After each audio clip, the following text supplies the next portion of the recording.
In 1923, a group of the richest men in America met at a hotel in Chicago. Between them, they controlled more wealth than the entire United States Treasury.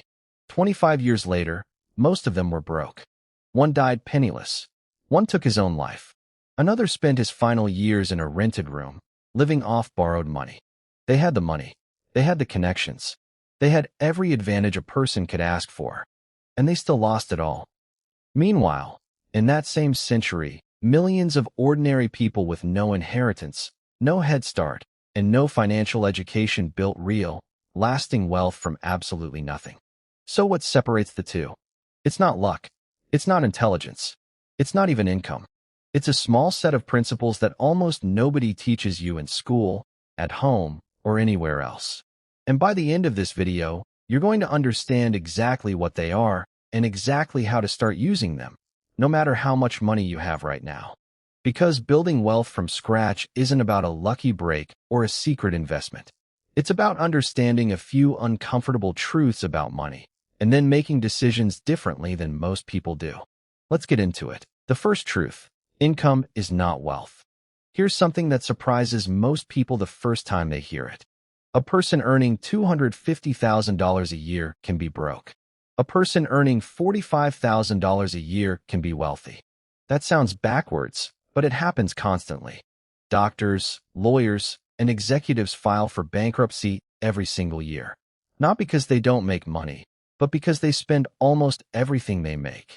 Their lifestyle grows exactly as fast as their income does. This has a name. Financial experts call it lifestyle inflation. Every time income goes up, spending quietly rises to match it. A bigger house, a nicer car, more dining out. It feels like progress, but it's actually a trap because no matter how much money comes in, none of it ever stays. Meanwhile, the janitor who quietly built a multi-million-dollar portfolio, and yes, this has actually happened more than once, wasn't earning a huge salary. He was simply keeping more of what he earned than he spent, year after year, without fail. This is the first shift you need to make. Wealth isn't what you earn. Wealth is what you keep. Why this happens? Most people think wealth is a math problem. Earn more, save more. But it's actually a psychology problem first. Our brains are wired to spend based on what's available, not what's wise. When money is in the account, it feels safe to use it. This is called the availability trap, and marketers understand it better than most of us understand ourselves. That's why the goal isn't just earning more. It's building a system where spending can't quietly eat everything you make. The second truth: time is the real currency. Here's a number that changes how most people think about money forever. If you invest $300 a month starting at age 25 and earn an average return of about 8% a year, which is roughly the long-term historical average of the stock market, by age 65 you'd have close to $1 million. If you wait until age 35 to start that exact same habit, you'd end up with less than half of that. Same monthly amount, same return, just 10 years later. That's the power of compound growth. Your money doesn't just grow. It grows on top of what it already grew. Early money is worth dramatically more than later money, not because it's bigger, but because it has more time to multiply. But this is where things get interesting. Most people don't avoid investing because they lack money. They avoid it because they're waiting to feel ready. They think, I'll start when I earn more. I'll start when I pay off this debt. I'll start when things settle down. Things never settle down. And the market doesn't wait for you to feel confident. The people who build wealth from nothing aren't the ones who start with the most money. They're the ones who start the earliest, even with small amounts, and let time do the heavy lifting. The third truth: debt isn't the villain, misunderstanding it is. Most financial advice tells you debt is bad. That's incomplete, and it can actually hurt you if you take it too literally. There are two very different kinds of debt, and confusing them is one of the most expensive mistakes a person can make. The first is consumer debt.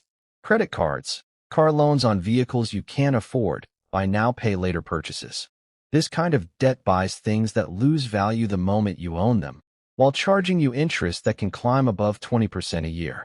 This is the debt that keeps people poor. The second is what's sometimes called productive debt, a mortgage on a property that appreciates, a loan for education that increases earning potential, financing for a business that generates income greater than the loan payment. Used carefully, this kind of debt can actually accelerate wealth building. The hidden truth nobody talks about is this. Most people don't go broke because they have debt. They go broke because they can't tell the difference between debt that builds their future and debt that destroys it. Before taking on any debt, ask one simple question. Will this make me money or cost me money 5 years from now? That single question filters out most financial disasters before they happen. The fourth truth.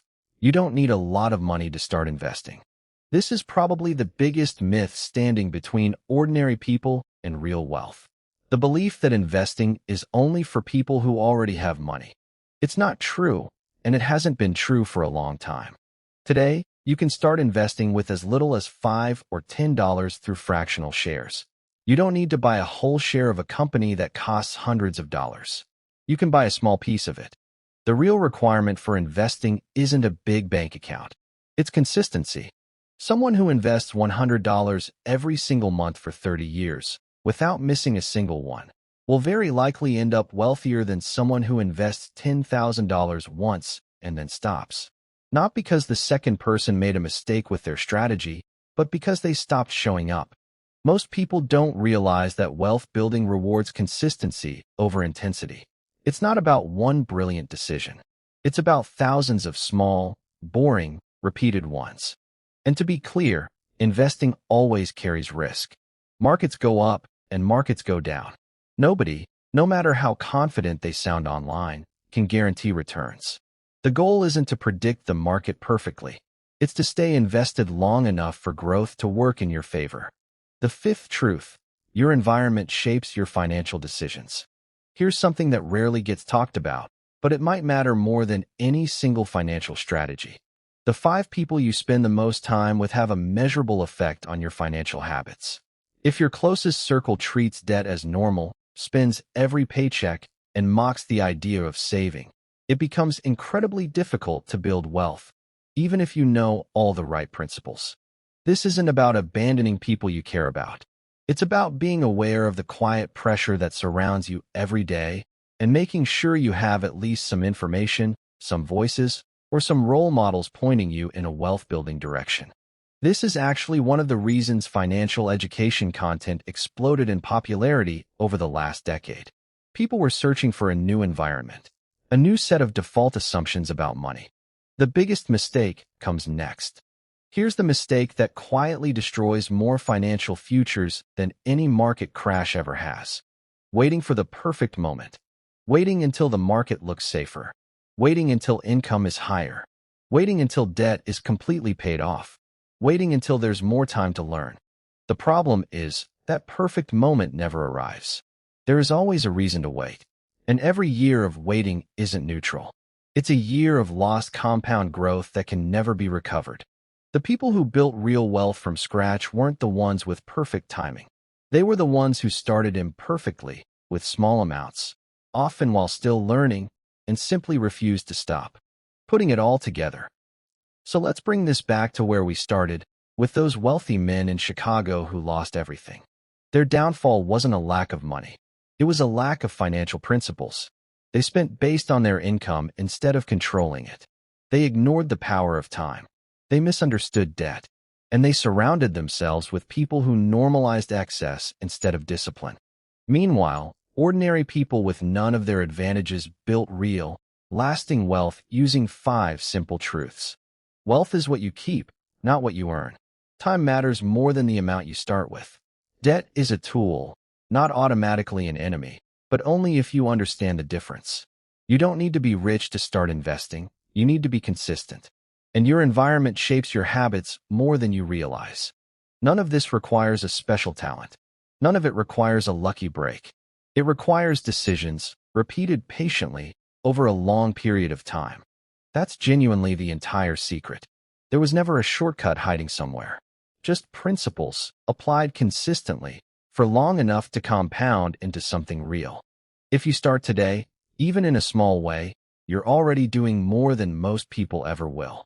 Subscribe for more videos about money, investing, and building wealth.